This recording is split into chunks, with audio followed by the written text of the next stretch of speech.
Remember when entertainment was actually entertaining? When comedy was about being funny, movies were about telling great stories, and you didn't need a political lecture every time you hit play. Great entertainment still exists, it's just getting harder to find. Even the biggest streaming platforms leave audiences disappointed.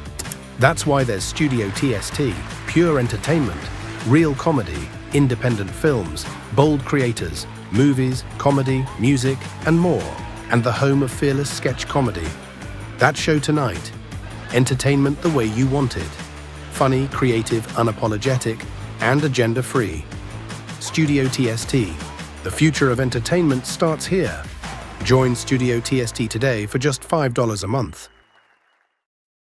Hello, friends. Do you have a moment so that we may discuss our Lord and Savior Minarchy? No, seriously, I'm just kidding. Hi, my name's Rick Robinson. I am the general manager of KLRNradio.com. We are probably the largest independent podcast network that you've never heard of. We have a little bit of everything, and by that, what I mean to tell you is we have news, pop culture, special events, conspiratainment, true crime, mental health shows, drama productions, and pretty much everything in between.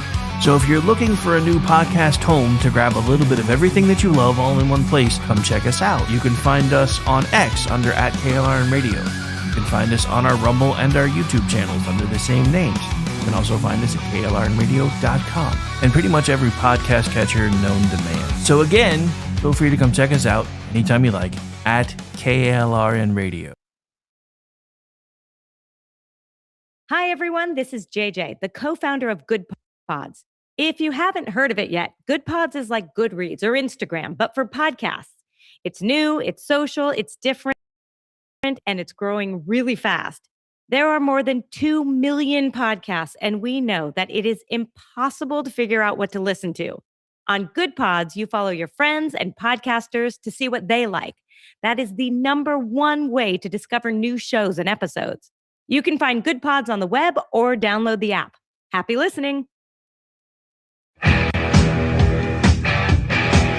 KLRN Radio has advertising rates available. We have rates to fit almost any budget. Contact us at advertising@klrnradio.com.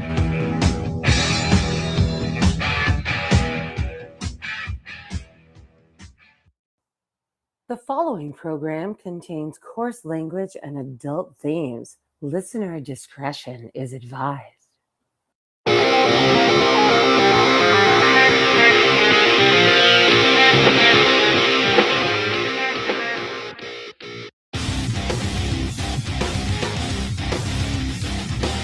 Yesterday, December 7th, 1941, a date which will live in infamy.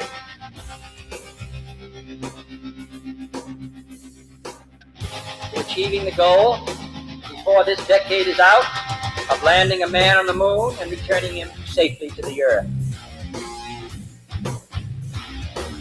We choose to go to the moon in this decade and do the other things, not because they are easy, but because they are hard.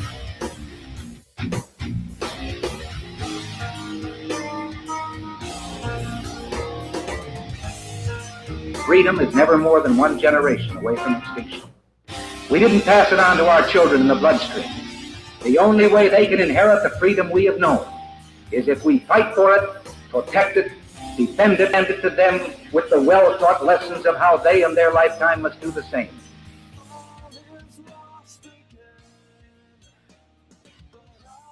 And good Thursday evening, ladies and gentlemen. I am one part of the crew, Mr. Rick Robinson. She's the other half, Miss Jen Homestead.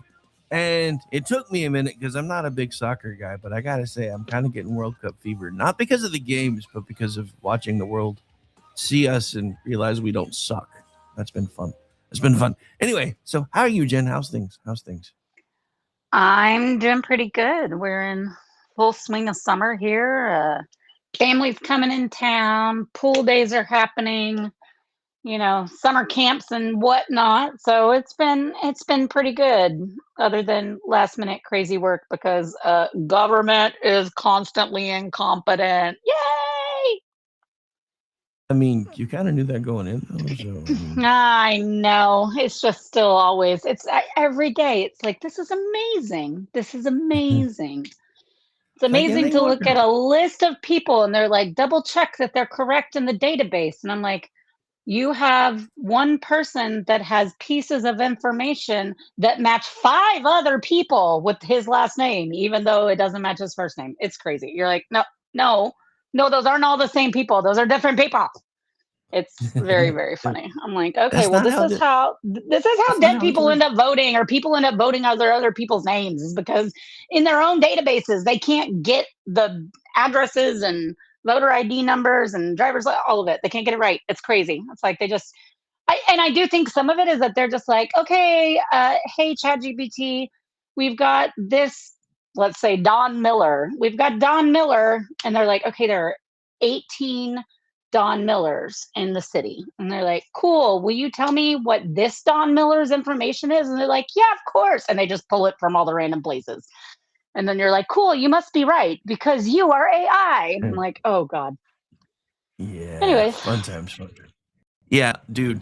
I will admit, I use AI a lot to help me prep show notes these days, but you still got to make it check its work, and you still got to pay attention. Yeah, I mean, I think there's like some really cool things that they can do. I have enjoyed utilizing it for, efficiently putting together spreadsheets and stuff. But again, like I'm just talking about with this, like you have to double check that it pulled from the right sources, and extrapolated the information in the correct way that you're looking for.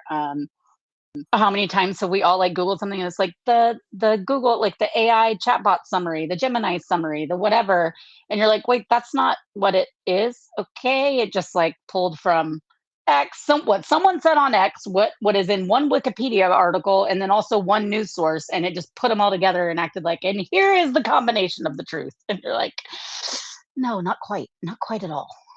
So yeah, we gotta stay diligent on it, but it can be very useful for a lot of things. Hey, for like a half a second, I thought I was trending on X, and then I realized it said "Pretty Ricky," and I'm like, "Yep, no way, that's not me." Never mind. That's definitely not me. But yeah, so yeah, nothing new to talk about in the news cycle. Yeah, absolutely nothing at all. Nothing at all. But I do want to touch on the World Cup stuff real quick because I'm with you. Like, I had a lot of fun going to games when I lived in Europe, and particularly in Barcelona. The Barca team at the time, Lionel Messi was on that team. I actually have his jersey from when he was on that team. And it was really fun to be there and to be with those people that cared about it so much. And those atmospheres were incredible.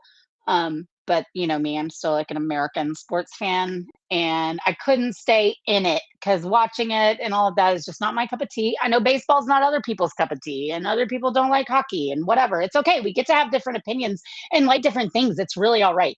It really, really is. And we live in a country that lets us do that. But it has been a lot of fun to see kind of the hype around it all and how much our visitors are enjoying not just the stadiums and the air conditioning and the big celebrations going on in every city and the pubs that put out the banners in Boston and like all that kind of stuff, but they're also enjoying like road tripping through flyover country. They're enjoying stopping at places on the side of the road that they thought were just part of American movies, driving through small towns and going, holy crap, this is what actually like small town America really looks like. This it's not just Hollywood fantasy. It's been really fun to see that, and then also how they are for the most part all claiming to feel so welcomed, and I'm proud of our fellow Americans, whether they are urbanites in Seattle or whether they are in rural Oklahoma, showing up and showing out for these people and rolling out the welcome mat. And I think it's really, really cool. And I saw a meme that said, I think it came from a tweet first, probably, and I don't know who did it first. Everybody shared it, so I'm sorry. Credit goes to whoever originally came up with this thought, but it's like the world is having one big sleepover with their cousins that our parents hate each other, but we all finally get to have our sleepover together. We never get to see them otherwise, and I was like, that's such a great description. It really is. You know what this proves to me? It's not the world's citizens that hate each other. It's our governments that make us hate each other. that in the media. I mean, so much of this is media driven, right? I mean, obviously there's a lot of government involved in, how we view what other countries do, what they allow their citizens to do, all of those kinds of things. But it's also so much like how the media covers things, because you, even in relatively free countries where they're not completely controlled, like they have been fed some version of America that they're finding out does not match when they come here. And I found that dissonance also just when I lived in Spain, is that like the local bar that we went to all the time, and we would watch Barca matches, and they'd put on American sports when they could find it on, the international channels for us. But those guys like that own that small little dive bar were always like, normally I hate Americans, but y'all are cool. And I was like, oh, what Americans have you met that you hate? Because we were in a tourist part of the city. This is where like our apartments were, where we actually lived and engaged in the neighborhood and the local life. And it's like, what Americans have you, what did they do? And they're like, well, I mean, not really anything. I mean, just, how Americans are. And we're like, okay, but you didn't meet any that were like that? No, I mean, everybody that's come here is always really cool. So maybe Americans are actually pretty cool and you've been lied to about how they're supposed to be and act. I don't know. It's just a crazy suggestion, but that seems to be a lot of what's happening here. One of my favorite video clips is the dude from South Africa who was just watching this truck go by, like this big, diesel truck full of stuff. Yeah, big rig. He's like, dude, if that truck drove that slow in my country, people would be on the back of it, prying it open and robbing them blind. Yeah. Yeah. Well, and he's like walking in a park and it's like getting dark. And he's like, there are women walking alone. There are women walking alone. They're just walking. They're just walking. They're on their phones. They've got their nice purse on their shoulder and they're okay. And it's like, obviously everybody and people did warn them, like, there are areas where that's still not very safe. And there's always going to be pockets of that in any country pretty much. But by and large, like he's walking in one of our, national park areas of DC. And he's like, we're just walking by these monuments. They're not tagged. Like no one's like trying to rip the bench out of the ground and like take it with them. There's not trash lying everywhere. It's just those little things that he was marveling at that we take very much for granted in a majority of this country. Again, there are ugly pockets of things. There are bad people everywhere, no matter what, race, denomination, creed, it doesn't matter. There are always going to be bad people, but by and large, people in this country are good, respect each other, and respect and respect what we have. And I feel like this is one of the greatest gifts we've been given for the 250th anniversary of our country, is to watch it through others' eyes as they come and appreciate the freedoms we have, the innovation we have, and the spirit we have. So many have commented on the spirit. They're like, Americans really just think they can do anything. Yeah, we do. And they're like, do Americans really think they could win this World Cup? And it was like, it's not that we're expecting it, but absolutely, we wouldn't be here if we didn't think that we could win something. We always think we can win something. That's part of the American dream, is the opportunity and to capitalize on it, and that anything is possible. And so that's been really fun to watch them just be like, the undeniable spirit of the American people is just so different. So not to stay on the World Cup stuff for much longer, but I do have a question. When the fuck and why the fuck did Turkey change their name again? All the commercials I keep saying are USA versus Turkey. I'm like, what the fuck is Turkey? What? No, this stupid push for this, like, we don't call every other country. You call the country the name you say it in your language. I understand that they may call it this, but like, when they are announcing one of our games in Mexico, they call us Los Estados Unidos. They don't say the US or America all the time. And that's okay, because that's how it translates in their country. But we shouldn't be forced to say nobody, not just us, anywhere. But like when we're hosting it and on our TV, like we're going to call it what the American version of the name, the English version, really. It's not just American. The English version of the name is. It's so exhausting. So exhausting. Well, I mean, yet they're not giving in to calling other nations what they go by in their own countries. So they're not doing that. Only Turkey apparently is the big problem. Well, remember that started when the Ukraine war started and everybody started calling Kiev. And I'm like, gosh. Dude, it's been Kiev my entire life. There is a dish name Chicken Kiev. I'm not going to start saying Kiev just because you want to be correct or something. Well, that one really confused me too, though, because I worked with for a long time, but I hired two Ukrainians. They were 19 and 22. The 19-year-old was a hostess for us, and she spoke very, very little English when she first got here, but she could bus tables. She could show people to their tables. She could understand a lot more than she could speak back, and that's really all we needed her to do was just be able to do certain tasks. And she was a hard worker and extremely willing to learn. And they never called it Kiev. They always said Kiev. Kiev. And she had family in Kiev. That's what I thought. And I'm like, so I don't know. And maybe part of the country has always called it Kiev. I don't know. But all I know is that they never said it that way. Otherwise, I would have been like, oh, yeah, sure. That's the way my Ukrainian friends say it. But I don't know. Crazy. Yeah, well, I mean, like I said, I know they used to say it shorter than that. But yeah, I'm just like, I don't understand why we started calling it Kiev. But anyway. Yeah, no, It's I mean, Qatar, like what, what are we? I don't know, whatever. Yeah. But we don't say Mexico every time, or Los Estados de Mexico. Like, we don't say that every time. We're like, okay, it's Mexico. Yeah, I mean, because yeah, their name is as long as ours in their country, and I don't care. It's Mexico. I mean, seriously. yeah, you don't say the United States of Mexico. Yeah, whatever. Well, that just seems weird. People want something to bitch about. I don't know. Like I said, I started hearing it on all the commercials. United States versus Turkey. I'm like, what the fuck is Turkey? Well, the funniest part to me is that they pushed it. They knew the liberal media would absolutely adopt it and fall for it and go along with it, and then scold everybody else for being ignorant idiots and bigots. So these people know what they can get away with. They are not dumb in that regard. Fun times. Anyway.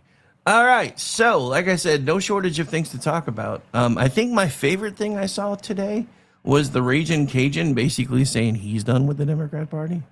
I thought that was interesting. Oh, I have not seen this. Yeah, after the New York stuff, he's like, I think it's time that those of us that, think Israel has the right to exist and don't think socialism is the best answer to start talking about the S word. I thought he was going to say separation. He's like, nope, schism. He's like, I don't think I want to be a part of a party that is starting to feel like Israel doesn't have a right to exist. And for like the first time in like 16 years, I find myself agreeing with the Ragin' Cajun. It's kind of weird. I don't know how to feel. I blame CERN. But I blame CERN. And yeah, it's just been so interesting watching this happen in real time, and then watching all the people that should be, standing on the mountains, yelling about, oh my God, we got to fix this before it's too late. And they're like, oh no, this is not a big deal. We're just gonna keep cohabitating and keep cooperating like we've always done. I was like, you don't understand what these people actually want. Has anybody ever actually researched what the DSA wants? Because it's some scary shit. I took a second to look today. They want to years ago, I did a thing on it with Misfits. They're absolutely fucking batshit crazy. Yeah, they want to replace our Constitution. No big surprise. Ruth Bader Ginsburg wanted to do that too. They want a unicameral legislature. They either want a popular vote for president, or they want popular votes for Congress people, and then Congress gets to pick the president. Yeah, this is all just a big, huge power grab to then remain in power. And I'm just like, so you want us to be a third world shithole country? That's what you're saying you want. And they want limited judicial review. So they want a de facto dictator without calling it that, because they want it to be more of a like conglomeration, and they want to be the ones that are in charge and choose all of that. And so they'll just rotate through whichever socialist leaders that get to stay at the top. And by eliminating the Electoral College, eliminating most of the judicial branch, particularly SCOTUS, and by eliminating Constitution, then that would allow for a never-ending source of power until there's a violent revolution. And they think they can win that too. And so it's just another, like, it literally is like a de facto dictatorship that they want. They're just going to have it under a couple of people, a handful of people, the Democratic Socialists, instead of under one particular ruler. But of course, we all know where that ends. We've seen this story Well, many yeah, I times. mean, we've seen the story play out over and over again. But yeah, I just think it's interesting that, I mean, so many people are just like okay with this on the other side. And then there's me going, well, we just heard the Vice President of the United States take Grandpa Munster's talking point from the Southern European Union and say maybe President Trump would be okay with ownership stakes in AI companies. So I'm sitting here going, okay, so those of us that actually want free markets, even though I know that the free market doesn't technically exist anymore, where can we go where we keep as much of it as possible? Please, I'd just like to know, because I don't know the answer to that question anymore. I don't know the answer to that question anymore. I mean, I know it feels like, especially when we're so immersed in it all the time, and it feels very dire and doomsday, and like this could actually happen. And I'm never saying never, but I do believe that we have enough protection still in place. And in fact, I was even just watching, despite what her popular, opinions are on X to get clicks, I was even just watching the American Experiment. It's like a 5-part documentary, kind of in celebration of the 250 on Netflix, and they have current and former politicians on. Cruz is on there, Rand Paul's on there, but so is Kamala, and so is Hillary Clinton. But even Hillary Clinton is on this, expounding upon the virtues of our founders and how they created this, separate powers and the ability for judicial review and limited executive, but still some executive powers. And even she is on there talking about this. And I know, take it with a grain of salt, but I think there are a lot of things that people say and do to be popular and to try to drum up certain things. I mean, I think Massey's a great example right now, going after the Groyper clicks, that are counter to what they would actually believe and allow to happen in this country. And then we've got a lot of patriots with guns that will stand up. Yeah, Doesn't mean it won't get bloody, but I think that we're a long way off. But they chip away constantly. They do. They chip away constantly. And the Democratic Party has been giving into that side of their party for far too long. And like you were talking about him saying about it's time for a schism. I mean, we've already have a fractured right. Absolutely, part of the left needs to stand up and say no, just like we're trying to stand up and say no. Yeah. No, exactly. And look, I as much as I kind of enjoyed, because his exact words was, "No way, I'm done. I'm not part of that fucking party anymore." Look, I understand that was probably a lot of political theater, because these people that are trying to hold on to the moderates don't want them to know that they basically want the same things the DSA wants. But that's the same thing I'm running into with the Republican Party. And I've been and as much as I thought maybe Trump coming in and shaking things up enough and waking enough people up would change that, I'm finding that these people are all wanting to hang on to their own little fiefdoms at all costs. And that's exactly what we're still seeing play out within the Republican Party. These people have built up their own little donor bases, their own little corners of the world, and they're going to do everything they can to hang on to it instead of doing the right thing for the country. And I mean, I've even seen Trump doing that to a point. That like the other day, when I heard him say, because he finally admitted it, I had to do something or we were going to be facing a global recession. So I understood that a deal was going to have to be made. And I'm one of the few people that kept trying to explain, hey, we can't do the things that, we always want to do when it comes to war anymore. But we're the people that made that impossible, because when we rebuilt the world, we rebuilt all the systems that were keeping the world running, and we tied them all together because everybody was feeling like Chicken Little after World War I. And then 35 years later, World War II starts, and they're like, we thought there was never going to be another one of these. So we tried to make sure that it couldn't ever happen again, which is why ever since we've been fighting with one hand on our triggers and the other hand trying to hold up the scales. Because, we go too hard and knock somebody back to the Stone Age anymore, the entire world goes with them. So I knew at some point we were going to have to make a deal. And then I had that show all prepped, and I'm sitting here and I'm like getting ready to hit the go live button. I'm like 5 minutes out, and I see this clip come across where Donald Trump is at this press conference and he's like, well, since all of Iran's neighbors have ballistic missiles, maybe it's not a bad idea for them to keep a few of them. I was like, what the fuck did you just say? Yeah. I'm like about to go to guns with people that I know that I respect over this deal that you're trying to carve out because I understand why you're trying to make it.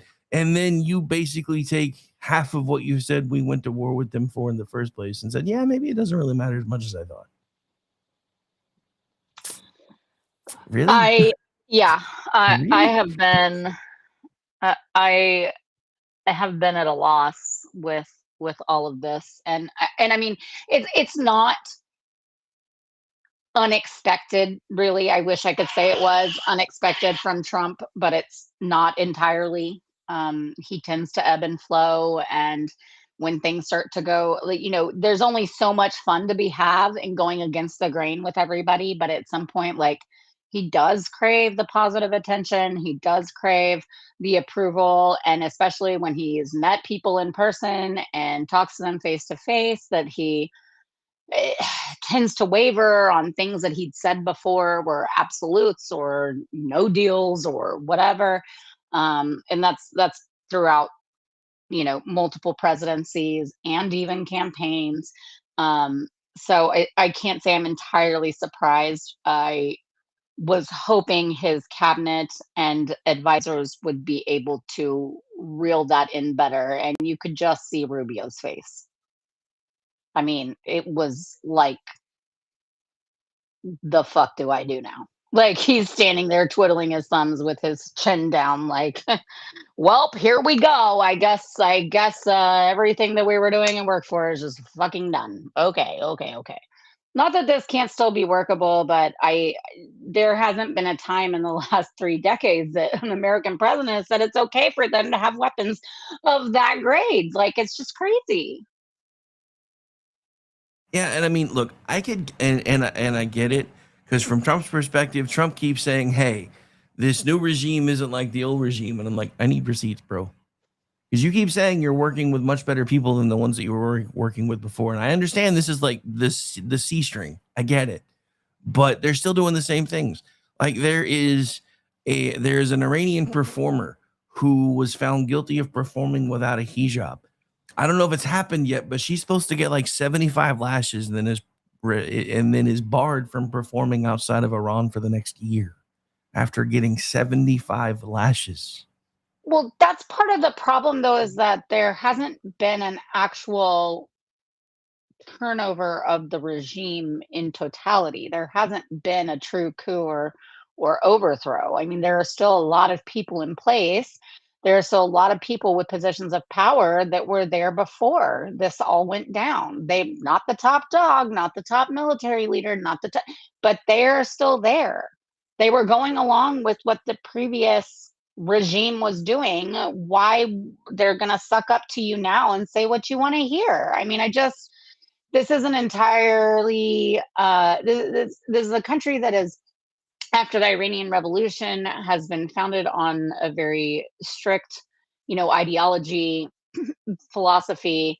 And if that's not changing, then most of this never will, no matter how many times we change over the top and say, well, this one's going to be different. But if they're going to enact the same kind of government and the same kind of Sharia law and all of those things, which, is their right as long as they're not threatening others. The problem is they continuously try to threaten others.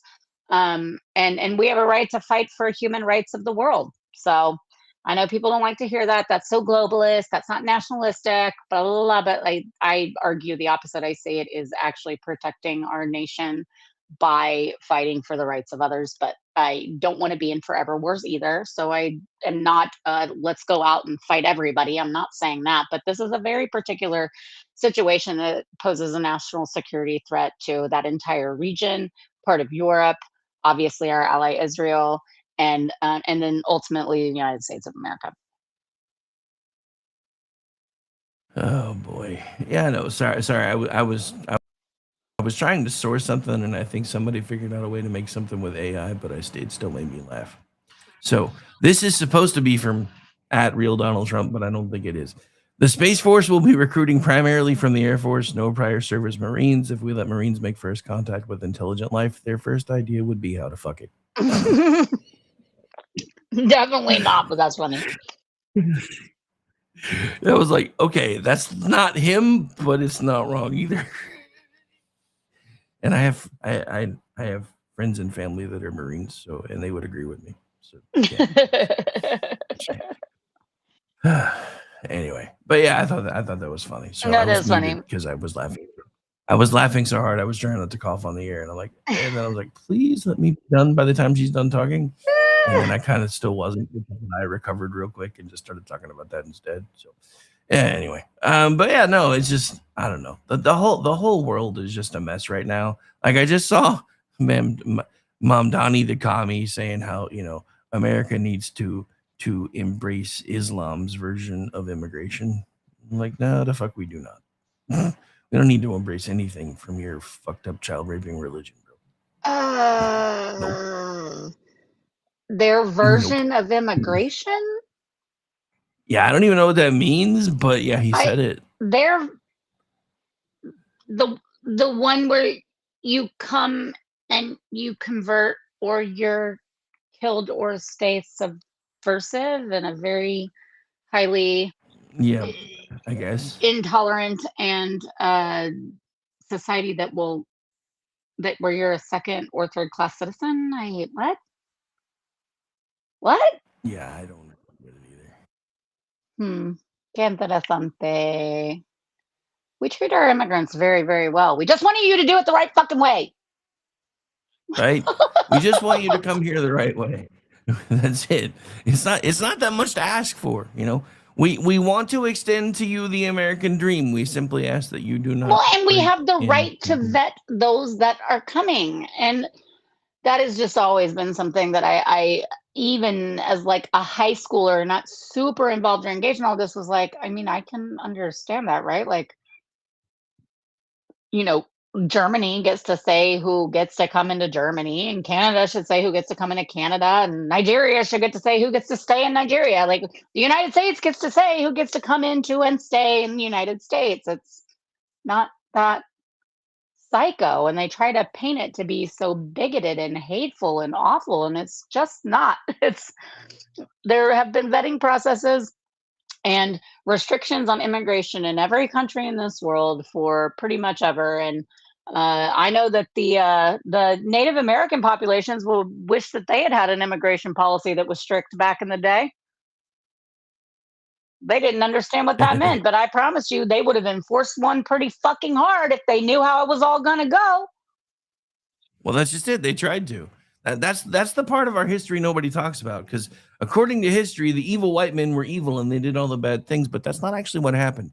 What happened was the natives actually started converting to Christianity, and the chiefs got really pissed off because love thy neighbor doesn't really hang that well with you should be able to murder your enemies and rape thine women. Well, one of the biggest problems with some of the larger native populations that happened around the time of our revolution was that they sided with King George. And the reason why they did that was because that was the established government that had rule over the 13 colonies, obviously the largest empire in the world, with one of the strongest navies, one of the strongest armies. And they are the ones they had treaties with.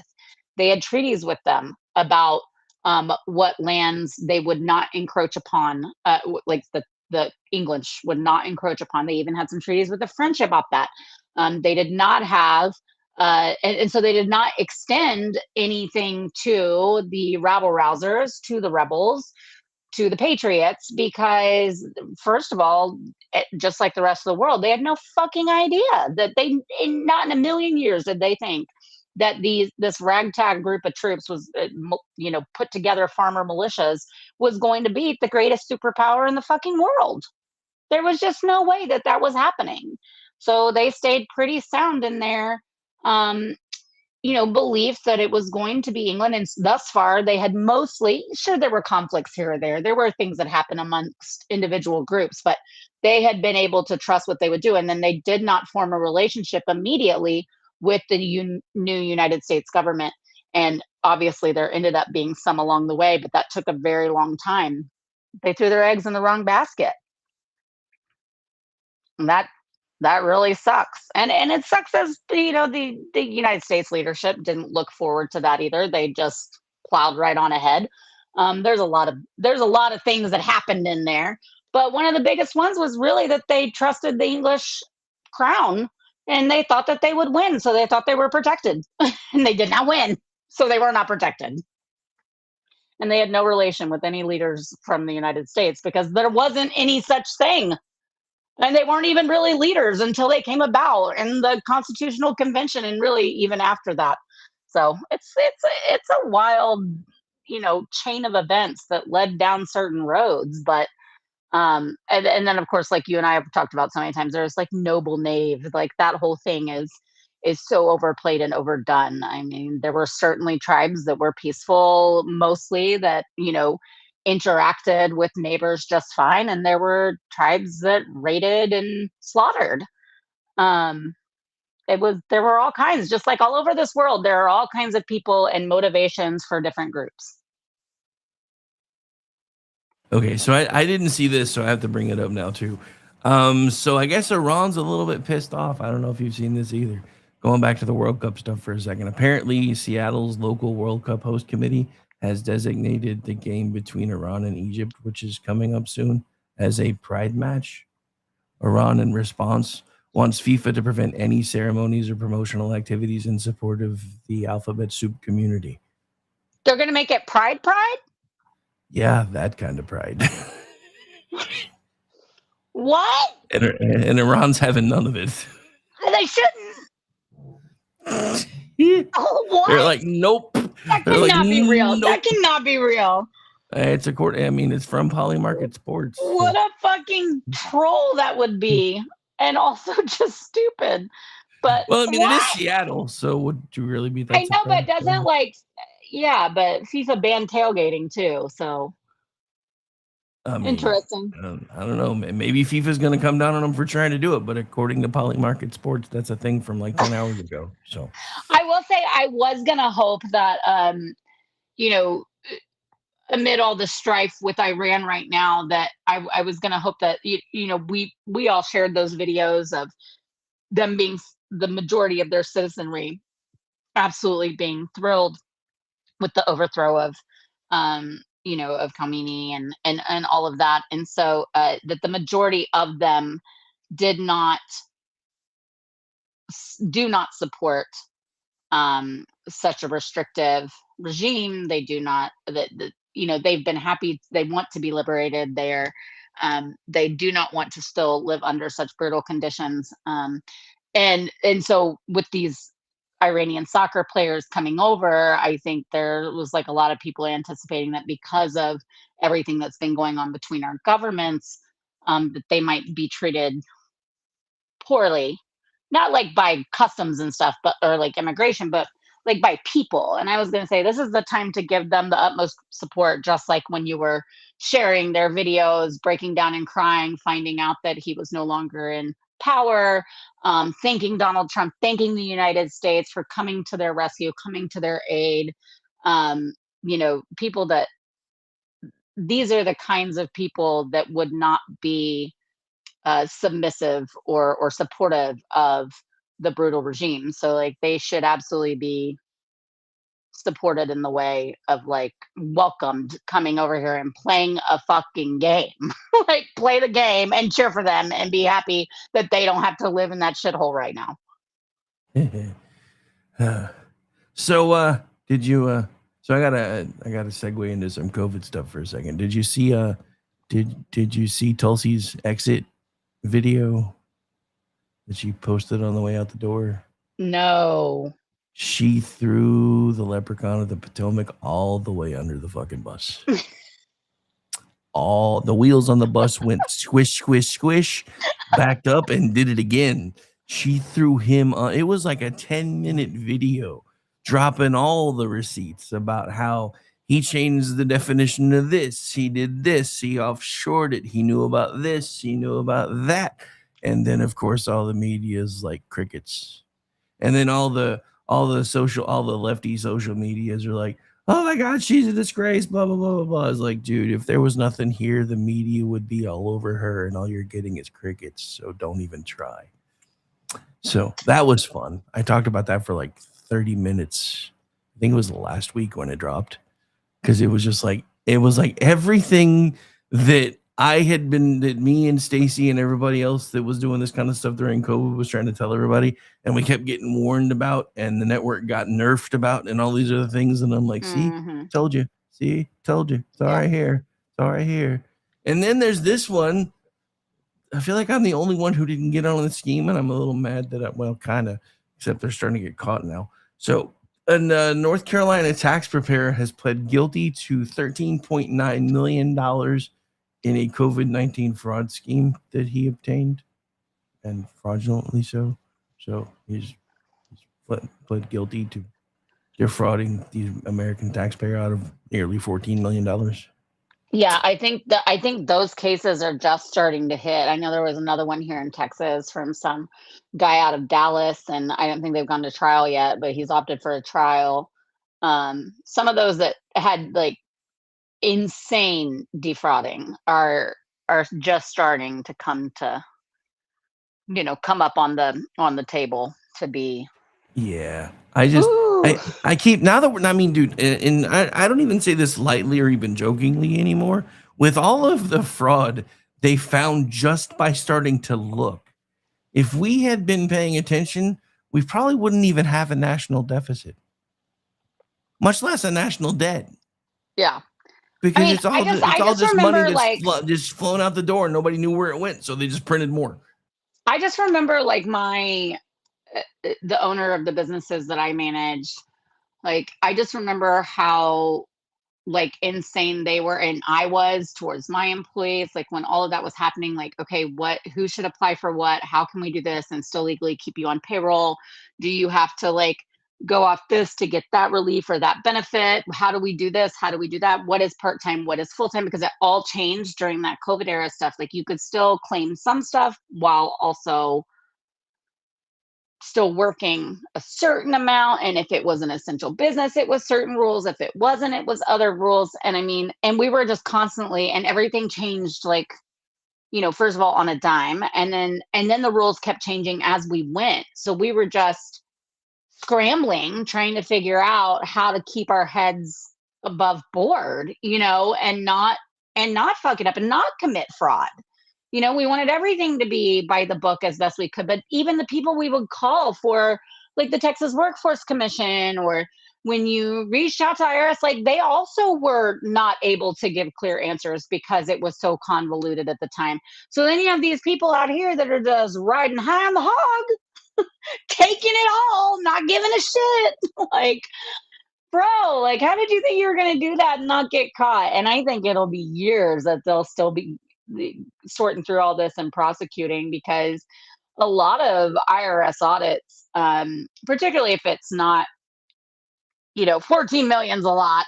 But if you're more in the 500,000 to 2 million range, they've got bigger fish to fry year in, year out, and they bit by bit go after that smaller, quote unquote, smaller stuff as the years go on. And I like people that are like, yeah, the recommendation is only to keep your stuff 7 years after.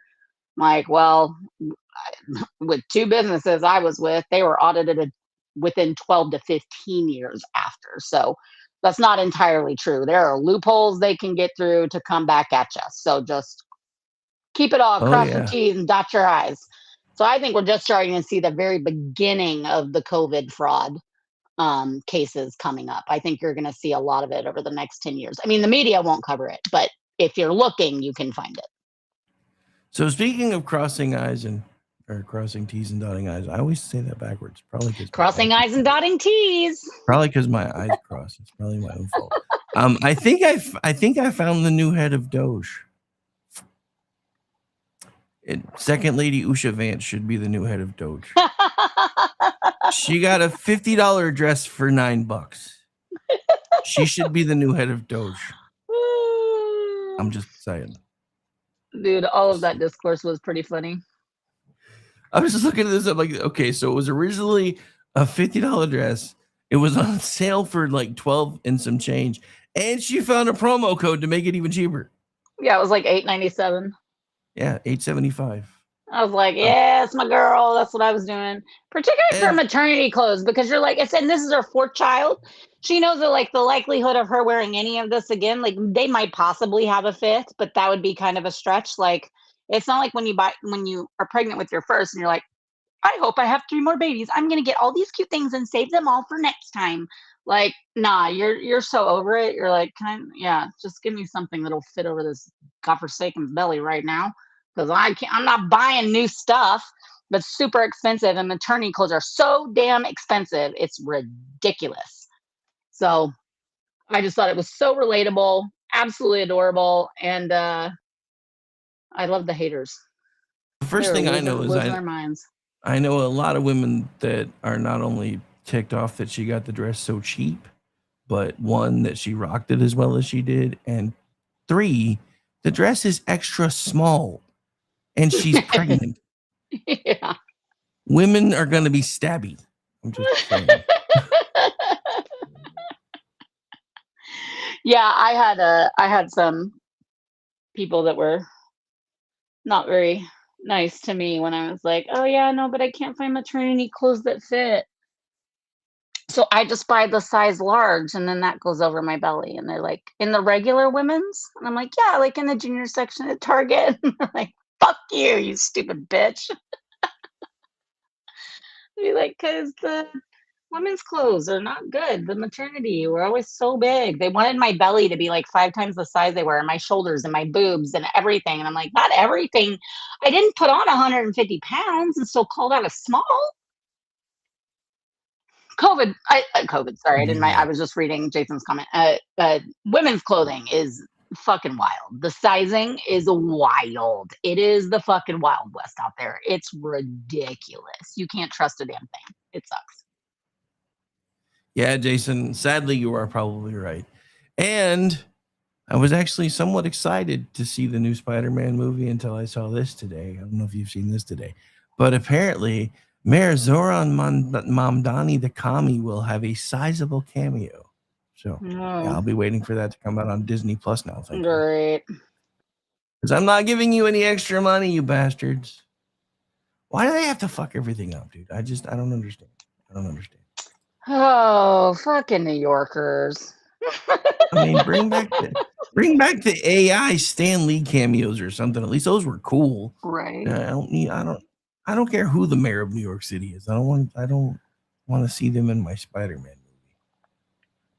No, it's supposed to be a different kind of world situation, you know, because there's no superheroes in Mondami's New York City. Guys. Like, it's one thing when you're watching something that is like taking a place during a real life event, and so they're like, okay, yeah, we're gonna do this cameo with this CNN news anchor, or even have like, you know, a Cruz or a Pelosi on the TV as they're talking about this world event that's happening in this movie or something.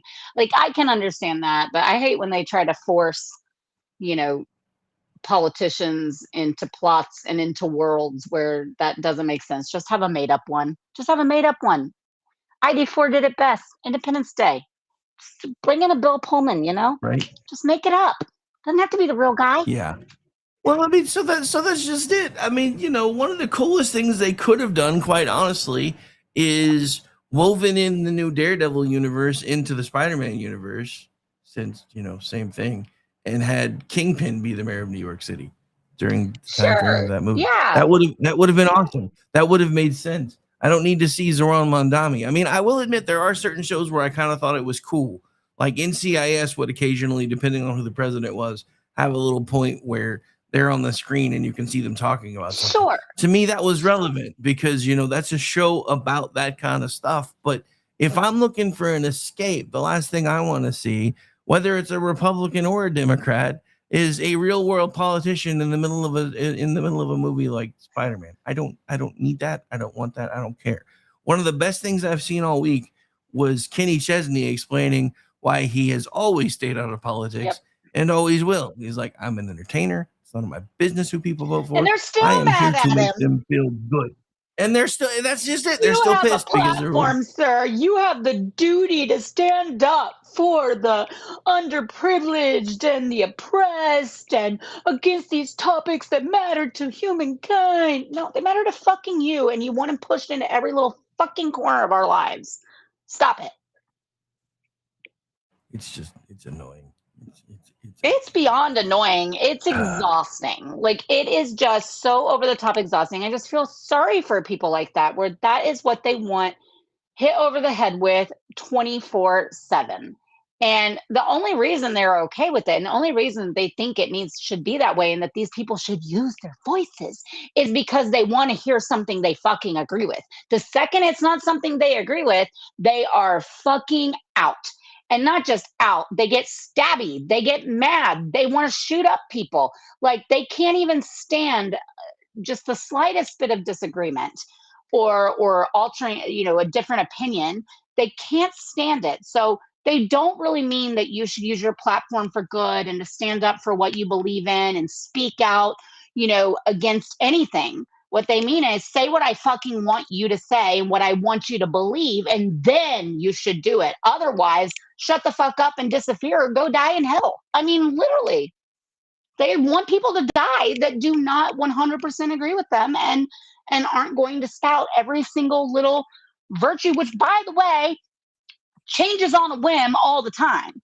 I mean, some of my friends, particularly in the entertainment industry, that are pretty woke, can't stay woke enough because they keep changing the fucking rules. So they just stopped. They just stopped saying anything. They don't support anything anymore online. They don't say anything unless they know they're in a safe group of friends, because they eat their own all the time, because they constantly fucking change what is and isn't acceptable and what cause they should be going for now and what's cringe and what's not. So they can't fucking keep up. No one can survive those purity tests because there's no such thing. It's just an ever evolving fucking psychosis of grievances that nobody can possibly ever live up to. It's utter insanity. Like, it literally is mental.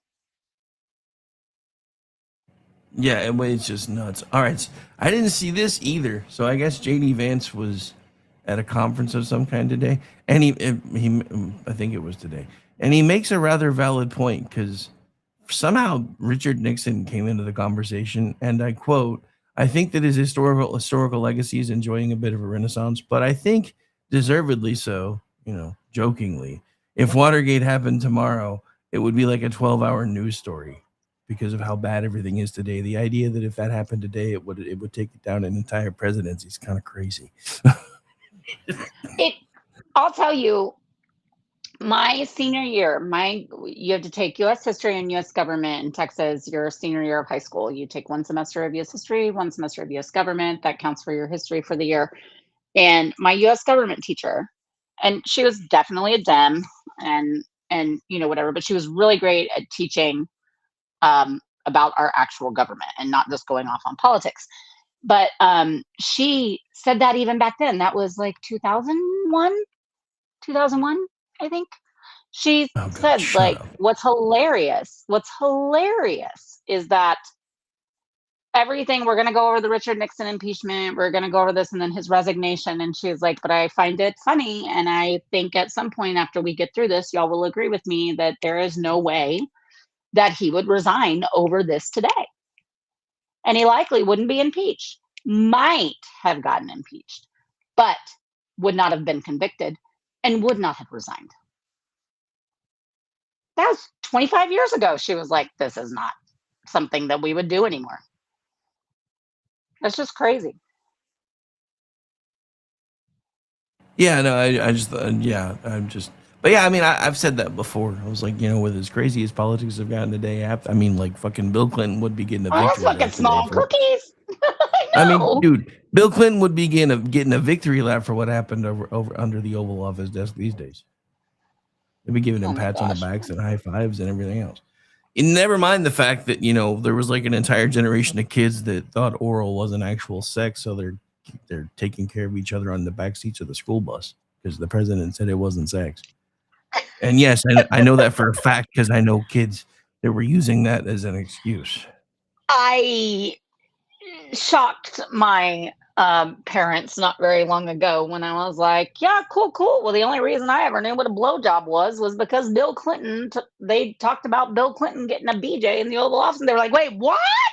And I was like, I was way too young to know what that was. That's how I found out what a blowjob was. And my dad was like, oh my gosh, stop talking. And I was that's how I felt when you said your senior year in high school was 2001. So I can relate. But yeah, I was like, I mean, it's true though. Like, I didn't have any business knowing that shit back then, but everybody was talking about it, and everybody was like, what's a BJ? And someone had an older brother who was like, oh, BJ's a blowjob. And blah, blah, blah, blah. So yeah, of course, kids were learning and taking from that. Yeah, my senior year was 10 years earlier, just for frame of reference. But that's why when they're like, the president, Trump is now, what am I supposed to tell my child? And what if they see he's supposed to be an example? I'm like, bitch, y'all gave that up in the fucking 90s. Stop it. Stop with the fucking moral shit. I mean, I don't disagree. We shouldn't have immoral presidents. I don't think we should. I think that there is something to be said for actually, having someone of strong integrity and moral character in the most, in the biggest office in the world, the most powerful office in the world. I have always thought that. I have always thought the excuses for men in power doing shady shit to their wives and to their children or to people in business or whatever should be a fucking disqualifier, because if you'll do it to someone you supposedly love and you'll do it in private, then what the fuck are you doing to those of us you've never met and don't care about and only get money from? So I've long felt that way. But the fucking ship sailed. The Democrats don't get to say that shit now when they defended the Clinton stuff, which was literally potty mouth shit. I mean, yeah, actually. The one thing that I will say, and then we got to start wrapping up because we're up against it here. I do find it interesting that I guess and I wish I could remember her name, because there was a woman who was doing kind of a roundtable event with some younger girls who were like all offended by Trump's locker room talk. And she's like, and they're like, I can't believe you're okay with a man saying that he can do this. And she's like, but that's not what he said. He said, if you're rich enough and you're powerful enough, women will let you do that. He didn't say he did it. He said they will let you. And he's not wrong. And sad part is he's not wrong. Because, yeah, show me a guy with a bank account with 9 zeros and no woman's going to think he's ugly, like ever. Just look at Bill Gates, for God's sake. Come on. Anyway, we got to get out of here because BZ is probably about to fire off if he hasn't already. So where can folks find you? Oh, Jay Homestead, most platforms, but I'm pretty much around here on Twitter /X, whatever. And then obviously here on KLRN. So come find me. All right. Well, I'll be back tomorrow for the Rick Robinson Show at 1 p.m. Eastern Time. Weekend News Roundup, 3 p.m. Eastern Time. He said, she said, 8:30 p.m. Eastern Time. Saturday night, Juxtaposition, 10 p.m. Eastern. And then Sunday night, 10 p.m. Eastern, the Kingdom and Country Show. And then there will be a 2-hour extended edition of America Off the Rails on Wednesday night. So no show on Monday for me other than the daily. And for everything else, just check the schedule because I'm always working somewhere. You can also find me as a contributor at misfitspolitics.com, occasionally twitchy.com, loftusparty.com. And I also produce the Loftus Party podcast. And you can find me on X at RowdyVic73. You can follow along with everything we do here as well at KLRN Radio on X, Facebook, and YouTube. On Rumble, it's a little different. Find us under America's Podcast Network. We got to go. BZ just kicked off. Bye, everybody. Hang out for that one, though. Just change feeds real quick. It's already live.